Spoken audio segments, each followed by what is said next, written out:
मालिक की सजनबाजी प्यारी सासंग जियो, जो भी सासंगत सत्संग पंडाल में विराज चुकी है, आसपास से दूर दराज से, और जो विराज रहे हैं, आप सबका सत्संग में रूहानी मजलिस में पधारने का तहे दिल से बहुत बहुत स्वागत करते हैं। जी आया नो खुशामदीद कहते हैं मोस्ट। और सत्संग में आना, यहां अल्लाह वाहिगुरु मालिक की चर्चा होती हो, कोई मामूली बात नहीं है। ये घोर कलयुग है।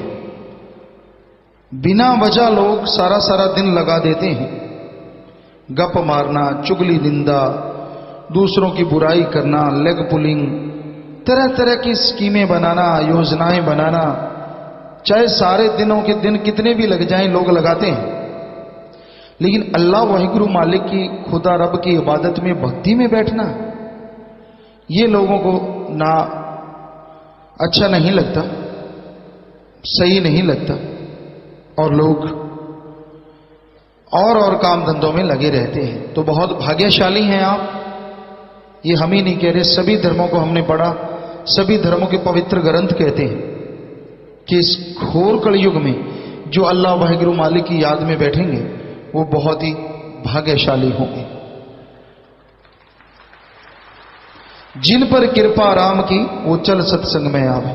जिन पे अल्लाह वाहिगुरु मालिक की कृपा होगी, रहमत होगी, वही सत्संग में आएंगे, वरना सत्संग में आना मुश्किल होगा। तो आप लोग पधारे हैं, मालिक की कृपा हुई है, उस मालिक का रहमो करम, उसकी दया में रहमत आपको लेके आई, या फिर आपकी खुद मुख्तियारी, वो भी मालिक की ही बख्शी हुई है, उसके द्वारा आप यहां पहुंचे हैं। तो ये आप सबका बहुत बहुत स्वागत है।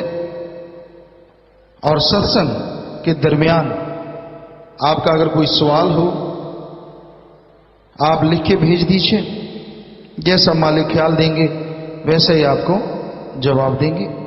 सो हम कोई विद्वान ज्ञानवान ऐसा नहीं, तो मालिक से बस दुआ करेंगे और जैसा मालिक ख्याल देंगे आपके सवाल का जवाब मिल जाएगा। तो 2 लाइनों में आप अपना सवाल लिख के भेज दीजिए। आसपास आपके जो सेवादार खड़े हैं उनको दे दीजिए स्लिप, और सेवादार जल्दी से जल्दी उसे माइक के पास पहुंचाएं, ताकि आपके सवाल का जवाब मिले। जैसा मालिक ख्याल देंगे वैसा जवाब, अपना नजरिया। तो आज का भजन, आज की नजम, जिस पे आज का सत्संग होने जा रहा है, वो है प्रेम करो आपस में भाई, प्रेम में राम समाया है, प्रेम रूप में बैठा मालिक, प्रेम से ही प्रभु पाया है। प्यार मोहब्बत धर्मों के असली स्तंभ है। हर धर्म में प्यार मोहब्बत की चर्चा है। और हैरानी की बात देखो आप, धर्मों के दिखने वालों से जो लगता है कि ये धर्म के नुमाइंदे हैं, ये धर्म को मानने वाले हैं, उनमें ही सबसे ज्यादा प्यार मोहब्बत की कमी नजर आ रही है। आप हाथ लगा के देखो, सीधा करंट मारते, उनकी शान के खिलाफ एक शब्द भी हो जाए तो बुरा मना जाते हैं, या उनकी पसंद के अनुसार ना हो तो बुरा माना जाते हैं। तो ये प्यार मोहब्बत की कमी क्यों आती है? इंसान के अंदर 2 ताकतें चलती हैं जो दिमाग को चलाती हैं, एक दयाल और दूसरा काल। आगे अगर जाएं तो एक मन और एक आत्मा, और आगे जाएं तो नेगेटिव और पॉजिटिव विचार। तो जिसको ज्यादा खुराक मिलेगी बलवान, तो वही होता है। आपके 2 बच्चे, एक को खुराक बिल्कुल ना दो और एक को बहुत ज्यादा दो, तो नेचुरली जिसको खाने पीने का सामान ज्यादा दिया वो पावरफुल होगा, और जिसको कम दिया वो कमजोर होगा। तो ऐसा ही है आप नेगेटिव विचारों को, अपने मन को कायशा ताकत दे रहे हैं, खुराक दे रहे हैं। काम वासना, क्रोध, लोभ, मोह, अहंकार, मन, माया, चुगली, निंदा, राम को छोड़ के जो भी आप बातचीत करते हैं सब की सब मन की खुराक है। नफ़ शैतान इससे फलता फूलता है।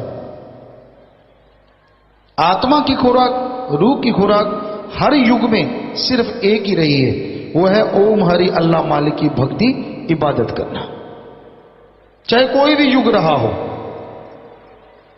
तो आप आत्मा रूह को तो खुराक दे ही नहीं रहे, तो नेचुरली वो कमजोर हो चुकी है। और उसकी कमजोरी की निशानियां क्या है? जैसे आदमी को कोई बीमारी होती है तो उसकी निशानियां होती हैं कि भाई बुखार है तो शरीर तपेगा, खाना अच्छा नहीं लगेगा, इत्यादि इत्यादि। तो आत्मिक कमजोरी की निशानियां हैं, एक तो डीसी यानी डायरेक्ट करंट, हाथ लगाते हैं इससे पहले ही आप उछल उठोगे। गुस्सा, किसी बात को सहन करने का तो मादा रहता ही नहीं उस आदमी के अंदर। जरा सी बात कहो, पहले कहते थे गुस्सा नाक पे रहता है, नहीं अब 2 अंगुल नीचे सरका आया है, सीधा मुंह पे ही है। बिना वजह गुस्से हो जाते हैं लोग, बिना वजह। तो ये आत्मिक कमजोरी का एक बहुत बड़ा लक्षण है। कोई बात सहन नहीं होती, सहन शक्ति खत्म हो जाती है। और दूसरा, नेगेटिव विचार बहुत चलते हैं, ये होगा फिर वो होगा फिर फला होगा फिर ऐसे होगा फिर वैसे होगा, यानी बिना पंख के पक्षियों की डार बन जाती है। नेगेटिव ही नेगेटिव, बुरा ही बुरा, घटिया ही घटिया, हमेशा बद ख्याल, बुरे ख्याल चलते रहते हैं। ये भी आत्मिक कमजोरी की निशानी है। कोई भी बड़ा काम करना हो, अच्छा नेक काम करना हो, पहले ही हाथ पांव फूलने लग जाते हैं, कमजोरी फील होने लग जाती है कि मेरे से ये काम नहीं होगा। तो ये भी आत्मिक कमजोरी की वजह है। बात बात पे तुणक मिजाज, गुस्सा, बुरा कहना, सहन ना करना, चिड़चिड़ा बने रहना, तो ये सब आत्मिक कमजोरी के लक्षण हैं। और हौसले पस्त रहते हैं, बुलंद नहीं होते, चेहरे पे खुशी नहीं रहती। हम अक्षर ज्ञान में कहते हैं कि घड़ी की सुइयां जो होती हैं 10-10, मतलब खुश रहो, मुस्कुराते रहो। लेकिन आत्मिक कमजोरी की वजह से 4:40 ही बजे रहते हैं, मुंह लटके रहते हैं, कमजोरी। बस बिना जिस बात पे नहीं हंसना उस पे हंसना, और जिस पे हंसना उस पे रोना, उल्टा सारा सिस्टम उल्टा आ जाता है कि कोई आम आदमी देख के बता सकता है कि भाई इसका जो आत्मबल है वो डगमगा चुका है। अच्छी बात अच्छी ना लगना और बुरी बात अच्छी लगना, ये आत्मिक कमजोरी की वजहें हैं। तो आत्मबल देना होगा, आत्मबल जगाना होगा। और आत्मबल जगाने के लिए आपको भक्ति इबादत के अलावा कोई दवा समाज में, दुनिया में, धर्मों में नहीं मिलेगी। आत्मबल कैसे बढ़ता है? नासा साइंस केंद्र अमेरिका वो भी बताता है कि आप एकांत में बैठो और do the method of meditation continue, लगातार ध्यान में जाओ। उनसे पूछा किस चीज का ध्यान? आदमी कोई ध्यान लगाता है, किसी चीज को लेके लगाता है, तो साइंटिस्ट कहने लगे जैसे गॉड, ओम हरि अल्लाह, वो शब्द लेके एकांत में बैठो और अभ्यास करो। तो हमारे वेदों में, शास्त्रों में, क्योंकि हमने सारे धर्मों को पढ़ा, सभी पवित्र वेद शास्त्रों में, सिख धर्म की पवित्र गुरबाणी, इस्लाम धर्म की पवित्र कुरान शरीफ, कुरान मजीद, ईसाई धर्म की पवित्र बाइबल, गीता, पवित्र रामायण, महाभारत, कबीर जी, शेख फरीद, नामदेव, धन्ना भगत, रविदास, बहुत सारे और संत महापुरुषों की वाणी, सभी में यही आता है जो आपको बताया कि आत्मबल, रूहानी शक्ति अगर बढ़ाना चाहते हो तो उसके लिए चाहे अपने घर में कहीं एकांत में बैठ जाओ और गुरु मंत्र, मेथड ऑफ मेडिटेशन, कलमा, नाम शब्द का अभ्यास करो। उससे आपका आत्मबल बुलंद होगा, आत्मिक शक्ति, आत्मिक शांति आएगी और आत्मिक शक्ति के द्वारा आप हर बुलंदी को छू जाएंगे, मंजिलें आपके कदम चूमेंगी, आपको मंजिल का फिक्र नहीं रहेगा। इतना आत्मबल इंसान के अंदर अल्लाह वाहिगुरु राम ने भर रखा है। और कितनी हैरानी की बात, सब कुछ पास होते भी कंगाल रहे। जैसे एक इंसान जिसके 2-3 बेटे होते हैं, बड़ा अमीर होता है, पुराने समय की बात, बहुत धन दौलत, जमीन जायदाद, सोना चांदी, पर धीरे धीरे जमीन बेच देता है, सोना चांदी हीरे जवाहरात इकट्ठे करता है और उन्हें एक जगह दबा देता है। आखिरी समय आता है, उसे होता है कि चलो जब टाइम आएगा मैं बच्चों को बताऊंगा, पहले बताऊंगा तो ये खर्चा कर देंगे। अब घर भी छोटा सा, बड़ा नहीं बनाया कंजूसी की वजह से, तो वो कहीं उस धन दौलत को दबा देता है। मौत आती है, क्या पता किस रूप में आए, जुबान बंद हो जाती है, दिमाग काम छोड़ देता है और वो मर जाता है। बता ही नहीं पाता अपने बच्चों को कि धन दौलत कहां दबाई है। बच्चे दफना देते हैं, सोचते हैं बड़ा पैसा था, पता नहीं किधर लगा दिया बुजुर्ग ने। बेचारे दिहाड़ी मजदूरी करने लगते हैं, दिहाड़ी मजदूरी करते रहते हैं। एक दिन उनके पिता का एक खास दोस्त, जिगरी दोस्त आता है, वो बच्चों को इकट्ठा करता है, कहता है, हे बच्चों, आप दिहाड़ी मजदूरी कर रहे हो? कह लेंगे चाचा जान हमारे पिता ने तो कुछ छोड़ा ही नहीं। कहता नहीं, उनके पास बहुत हीरे जवाहरात सोना चांदी था। कह लेंगे ना, ऐसा तो कुछ नहीं, हमारे पास तो कंगाल है, देख लो कहीं कुछ नहीं। वो कहता मैं बताता हूं, फला जगह जाओ, फला, इतनी परेशानियां तो उठानी पड़ेंगी आपको, लेकिन वहां एक जगह है और उस जगह के नीचे ऐसे ऐसे उन्होंने अपना वो सारी दौलत दबा रखी है। इतनी दूरी, परेशानियां रास्ते की सुन के कई तो मुकर गए। उन 3 बेटों में से 1-2 ने अमल किया कि चलो यार देखेंगे जाके। एक रास्ते से वापिस हो गया, एक पहुंचा, उसने खोदा, सारा धन निकाल लिया और वो अरबों खरबोंपति बन के बैठ गया। तो ऐसे ही हर आत्मा अल्लाह वाहिगुरु मालिक से बिछुड़ के आती है, अंदर हीरे जवाहरात माला माल होके आती है। अल्लाह का नूर जलाल अंदर है, वो हरी रस अमृत आबो हयात अंदर है, लेकिन कंगाल होके दिहाड़ी मजदूरी करती है, काल की दुनिया में भागी फिरती है, पूरी तरह से कंगाल। तो मालिक के भेजे संत पीर पैगंबर ऋषि मुनि आते हैं, वो कहते हैं आदमी को, मैं तेरे बाप का, अल्लाह मालिक वाहिगुरु का जानकार हूं और उसने तेरे अंदर इतनी दौलत दबा रखी है, इतनी दौलत, कहने सुनने से परे, पर तुझे मैं दुखी देख रहा हूं, दिहाड़ी मजदूरी तू कर रहा है, अपने अंदर की दौलत को जाहिर कर, तू अरबों खरबोंपति बनेगा। तो मालिक, उधर तो 3 बेटे थे मालिक के, तो अरबों बच्चे हैं।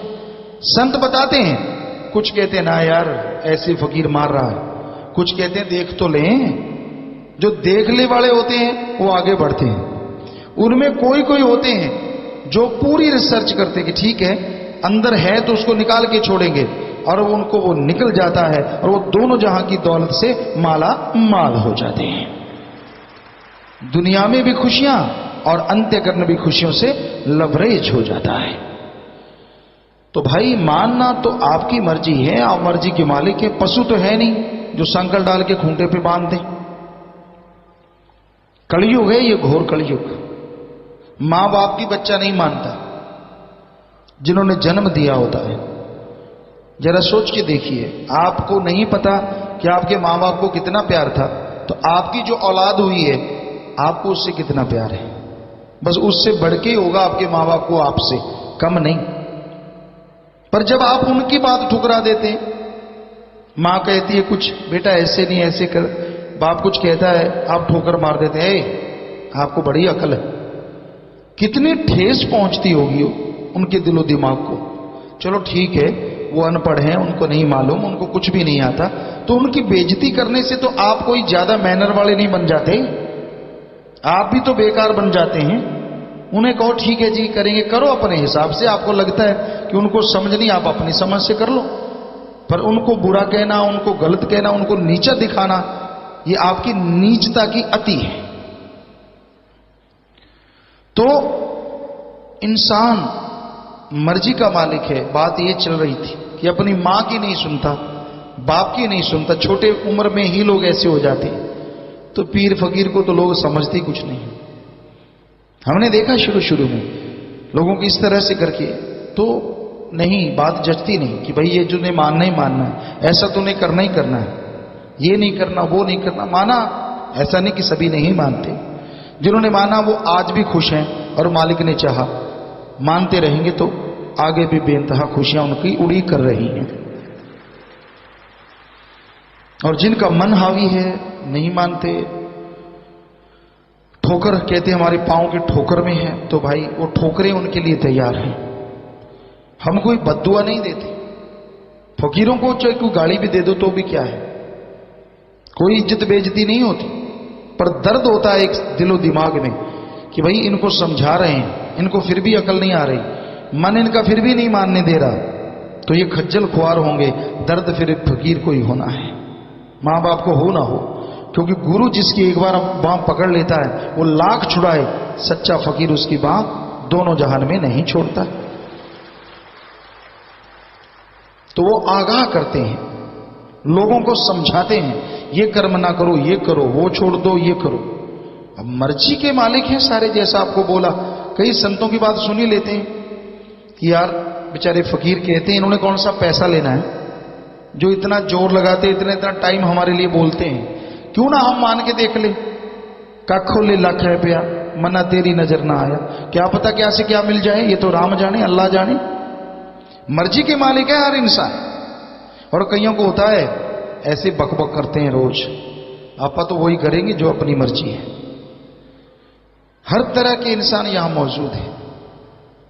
तो भाई उनकी जिंदगी में फिर बकबक ही लिखी जाती है। ये कोई बद्दुआ नहीं, लेकिन जैसे कर्म करो खोटे पड़ेंगे बड़े सोटे। कर्म जैसे करोगे, ये कर्म भूमि है ये धरती। जैसे रंगमंच होता है, वहां कलाकार आते हैं, अपनी अपनी एक्टिंग करते हैं, चले जाते हैं, वैसे ये धरती कर्म भूमि है। जैसे जैसे कर्म करते हो, फ्यूचर में आने वाले टाइम में वैसा ही फल आपको भोगना पड़ेगा, कोई बचा नहीं सकेगा। सगा संबंधी, मां बाप, बहन भाई, बेटा बेटी, पति पत्नी, यार मित्र, कोई नहीं बचा सकता। क्योंकि कर्म आपने किए। दद्दा दोष न काहू दीजे, दोष कर्मा अपनिया, जो मैं किया सो मैं पाया, दोष न दीजे अवर्जना। दोष किसी को क्यों देते हो? संतों को दोष, वाहिगुरु राम अल्लाह को दोष, अपने यार दोस्त को दोष, मां बाप को दोष, हर किसी को दोष। कभी नहीं कहते कि मैं खुद दोषी हूं। नाच न जाने आंगन टेढ़ा, ये हकीकत है।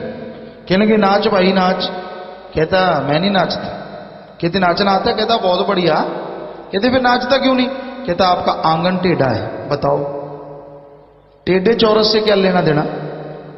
आता नहीं नाचना, पर बहाना कि आप में कमी है। तो आज कलयुग में यही चल रहा है, अपनी कमियां किसी को नजर नहीं आती, दूसरों की तरफ उंगली उठाने में लोग देर नहीं करते। कहीं जुंडली बैठती, आप में से भी आप ही बैठते होंगे, यार दोस्त, जवान, बच्चे, बुजुर्ग, क्या चलता है वहां चुगली निंदा के सिवाय? चुगली निंदा, दूसरों की बुराइयां छोड़ दो, फिर बताओ आप क्या क्या बातें करते हो। कहीं बैठ जाएं कोई भी, चाहे वो खाने का टेबल हो, चाहे वो खेत खलियान हो, या गांव में कोई सांझी जगह हो, ले तेरे की दे तेरे की, जिसको पकड़ लिया बस फिर छोड़ते नहीं। वो तो माड़ा है, वो तो ऐसा है, वो तो भला है। तू सही है क्या? तू अपनी निगाह मार। अगर सही है तो बढ़िया है, अगर सही है नहीं तो अपने आप को पहले सही कर ले, फिर दूसरों को गलत कहना। लेकिन ये समझ सत्संग के बिना आ ही नहीं सकती। तो लोग दूसरों में कमियां निकालना पसंद करते हैं, खुद की कमियां छुपा के आगे बढ़ना चाहते हैं। तो भाई अपनी कमियों को दूर कर डालो। जो भी आपके अंदर कमी है, जो भी आपके अंदर कमजोरी है, आदत अपने आप नहीं छूटा करती। चोर जुआरी क्या बदलेंगे तो माया के मजदूर, मना रे तेरी आदत ने कोई बदलेगा हरि जन सूर। चोर जुआरी माया के जो गुलाम हैं, चाहे वो चोर हैं, जुआरी हैं, सफेद पोश हैं, कोई भी है जो माया के लिए पगलाए हुए हैं, वो हे मन दीवाने तेरी आदत को क्या बदल देंगे। जो काम वासना, क्रोध, लोभ, मोह, अहंकार में डूबे हैं, जो माया के चरित्रों में फंसे हुए हैं, कौन बदलेगा तेरी आदत को? हरि का कोई प्यारा शूरवीर बहादुर, अल्लाह मालिक की भक्ति इबादत करने वाला, जो सच्चे दिल से करता, ढोंग नहीं करता। आज ढोंगी ज्यादा है, सच्चे दिल से भक्ति इबादत करने वालों की कमी होती जा रही है।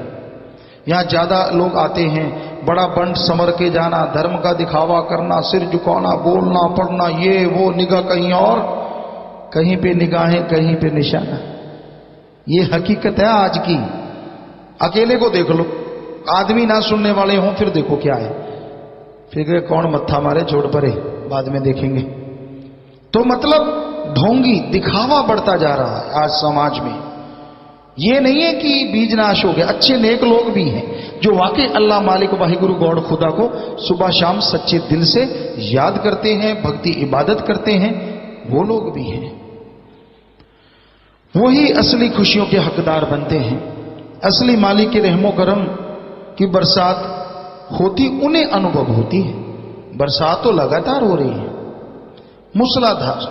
अब सूरज तो सबके लिए निकलता है, पर उन लोगों को नजर नहीं आता, तो ये सूरज की कोई कमी नहीं है। तो भगवान अल्लाह वाहिगुरु तो हर जगह है, पर वो नजर ना आए तो क्या किया जाए। अपनी खुद की कमियां हैं, अपनी कमियों को दूर करना पड़ेगा। यहां कोई रिश्वत नहीं चलती। अल्लाह वाहिगुरु मालिक की भक्ति इबादत के मार्ग पे, क्योंकि आप अल्लाह को 100 रुपया दे दो कि अल्लाह ये काम कर दे, वाहिगुरु ये खा ले और ये काम कर दे, हे राम तुझे पेड़े चढ़ाऊंगा, मेरे को करोड़ों दे दे। वाह, बड़ा चला के 25-30 रुपए के पेड़े खिला के करोड़ों का काम करवा रहा है मालिक से। वाह भाई वाह, ऐसा तो तेरा कोई नौकर नहीं करता होगा। और अल्लाह कैसे कर देगा, वाहिगुरु कैसे कर देगा, राम कैसे कर देगा। लेकिन आदमी कर रहे हैं, और ये नहीं सोचते कि जो तेरे को करोड़ों देगा, क्या वो 25 या 100 रुपए के लड्डू नहीं खा सकता? ना जी, किसको ख्याल है, खिला रहे हैं उसको तो एक पीस देते, बाकी सारा खुद चट कर जाते, कहते मालिक ने खा लिया। तो भाई ये समाज में मालिक के नाम पे कुरीतियां हैं, बुरी चीजें, कुरीतियां। तो इनसे अपने आप को निकालना होगा भक्ति इबादत के द्वारा। और जैसे आप इनसे आजाद होते जाएंगे, आप मालिक की कृपा दृष्टि के पात्र बन जाएंगे। जैसे पानी रखा करते हैं, जो घड़ा साफ सुथरा होता है वो पसंद आता है, लोग चेक कर करके देखते हैं साबुत है, सही है। और जब उसमें पानी रखते हैं तो पानी उसमें ठहर जाता है, वो पात्र वो सही है। घड़े में तरेड़ हो, धीरे धीरे टपक टपक के खाली हो जाएगा। ज्यादा फूटा हो, एकदम से सारा पानी खत्म हो जाएगा। और अगर औंधा पड़ा हो तो पानी क्या खाक आएगा। उसी तरह इंसानों में पात्र और कुपात्र लोग होते हैं। एक आते हैं, सुनते हैं, 100% अमल कर लेते हैं और 100% ही वो खुशियां लूट लेते हैं। यहां जो बात भी कह रहे हैं कोई हमारा वचन नहीं। अगर वचन कहते हैं तो अल्लाह वाहिगुरु मालिक के वचन होते हैं। हम तो खाकसार चौकीदार आपके सेवादार हैं, हम में कोई मान बढ़ाई नहीं, हम तो बिल्कुल खाक हैं। करने वाला वो अल्लाह वाहिगुरु मालिक है, वो है दोनों जहां का दाता, रहमो करम का मालिक। जो सच्चे दिल से उसको पुकारते हैं, सच्चे दिल से अपने गुनाहों की तौबा करते हैं उसके सामने कि मैं पाप ये बुराइयां मालिक कभी नहीं करूंगा, क्षमा प्रार्थना मांगते हैं मालिक को बोल के सच्चे दिल से, तो मालिक राक्षस शैतानों को देवताओं से बढ़ के रुतबा बख्श देते हैं। ये मालिक की रहमत है, वो क्या नहीं कर सकते। ऐसा कुछ है ही नहीं जो उनके लिए असंभव हो, हर चीज बदल देते हैं।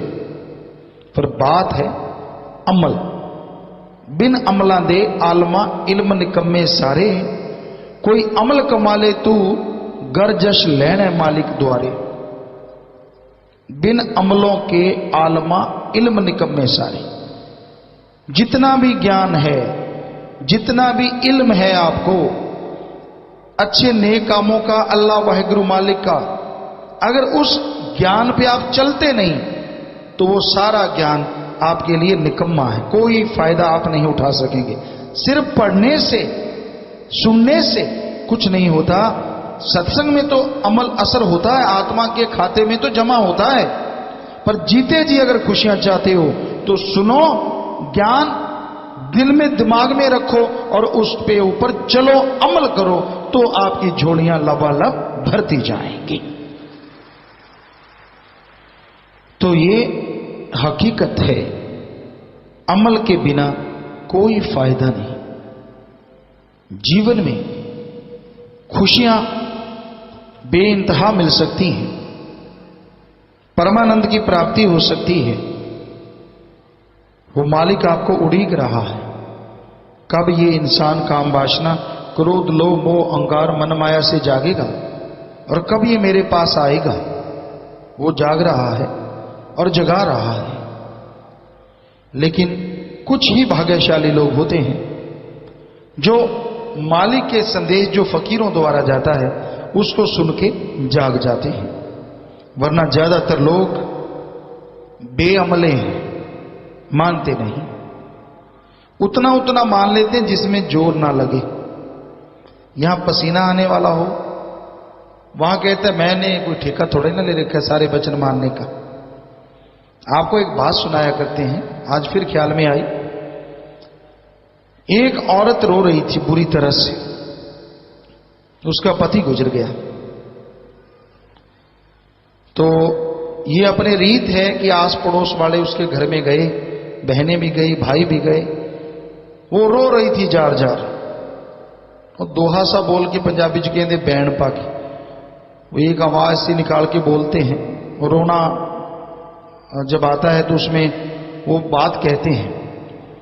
तो वो रोती रोती कहने लगी, भी तू तो चला गया, बहुत प्यार था तुझसे, मैं तेरे को तैयार करती थी, कोट पैंट तेरा तैयार करके रखती थी, हाय अब उसे कौन पहनेगा। तो एक सज्जन खड़ा हो गया, कहने लगा तू मेरी धर्म की बहन, हे बहन तू फिक्र ना कर, वो मैं पहन लिया करूंगा। अब उसे पता नहीं था कि किस तरह दुख दर्द दूर करवाते हैं। वो फिर रोने लगी, रोते रोते बोली, मैं ऐसे ऐसे परोठे बनाती, ये करती, आप सुबह सुबह मेरे से मांगते, खाते, जैसा माता बहनों भाइयों में पति पत्नी में रिश्ता होता है। तो वो कहने लगा मैं तेरा भाई बनी गया हूं, परोठे भी मैं ही खा लिया करूंगा। बहन ने तीसरी बात कही, हाय तू तो चला गया, तू तो मर गया, पर पीछे 20 लाख का कर्जा छोड़ गया, वो कौन चुकाएगा। भाई फिर खड़ा हुआ, अब बहन की तरफ मुंह नहीं, दूसरे जो लोग बैठे थे उनको कहता, सारे काम मैंने करने, कुछ आप भी कर लिया करो।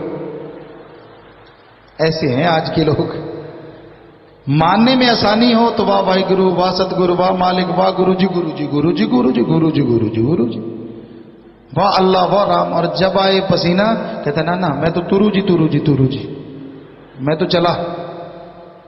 किसका ये हाल है आज। बिना वजह अपनी कमियां हैं, अपने में गलतियां हैं और धौंस अलग से दिखाना। आज के युग की ये एक रीत सी बनती जा रही है। तो भाई किसी को धौंस क्या दिखाती हो, जब भोगना पड़ेगा ना तब बताना। इसलिए बचो बुराइयों से, छोड़ो बुरे कर्म, वचन पूरे मानो जो धर्मों में लिखे हैं, जो भी हमारे संतों ने, पीर पैगंबरों ने, महापुरुषों ने, गुरुओं ने लिखा है उस पे चल के तो देखो ना। आप पढ़े लिखे हैं तो क्या हो गया, डिग्री डिप्लोमा करने के लिए जिंदगी के 20-22 साल लगाए होंगे, अल्लाह वाहिगुरु के लिए क्या आपने 22 महीने लगाए हैं? तड़पे हो कभी ऐसा? फिर बैठे बैठे कह देते हो भगवान है ही नहीं, आपकी डिग्री भी नहीं है। अगर ये कह दें तो कहते मैंने 20 साल लगाए हैं, तो 20 साल लगाने के बाद डिग्री मिली। ये दुनिया की रीत है, पहले कर्म करो फल बाद में। पहले दुकान खोलोगे, सामान लाके डालोगे, बैठोगे, ग्राहक आएंगे, तभी आखिर में जाके मुनाफा होगा। पढ़ोगे, लिखोगे, डिग्रियां हासिल करोगे, फिर नौकरी लगेगी, फिर ही कुछ आने लगेगा। तो ऐसे ही अल्लाह वाहिगुरु मालिक का रास्ता है, पहले भक्ति इबादत करोगे, फिर ही मालिक फल से माला माल करेंगे। टाइम तो 1 मिनट नहीं लगाया और बैठे बैठे कह दिया मालिक होता नहीं।